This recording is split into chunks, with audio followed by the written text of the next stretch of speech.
Не съм твоя пастор или ментор, но това може да спаси душата ти. Защото светът е пълен с хора, които ти дърпат вниманието към формули и методи. Едни ти продават успех, други ти продават страх. Едни ти казват, че можеш всичко, други ти казват, че никога няма да си достатъчен. Но и двете имат един общ център. Ти, твоето представяне, твоя потенциал, твоята дисциплина, твоята духовност, твоите резултати. Когато Исус обаче влезе в храма, той не започна да обръща хората, а започна да обръща масите. Масите на среброменителите, масите, върху които Божите неща бяха превърнати в сделка. Масите, на които човек винаги трябваше да плати още малко, да направи още нещо, да даде още нещо от себе си. И понякога си мисля, че ако Исус влезе в много от нашите религиозни системи, днес отново би започнал да обръща масите.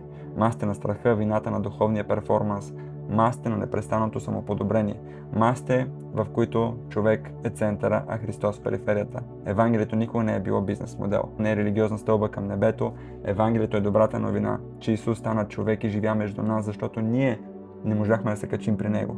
Исус понесе греха ни, плати дълга ни и извърши делото си до край. На кръста Той не каза опитайте по-силно, нито каза довършете останалото. Той каза свърши се. И в този момент всяка маса на човешкото усилие загуби правото си да бъде посредник между Бога и човека. Затова ако си уморен от религията, ако си уморен от натиска, ако си уморен от непрестанното доказване, не гледай повече към себе си. Погледни към Исус, защото Божията благодат не осветява твоите постижения. Божията благодат поставя прожектора върху Христос и когато Христос е в центъра, масите падат, веригите падат, страха пада, вината пада и остава само един. И Неговото име е Исус.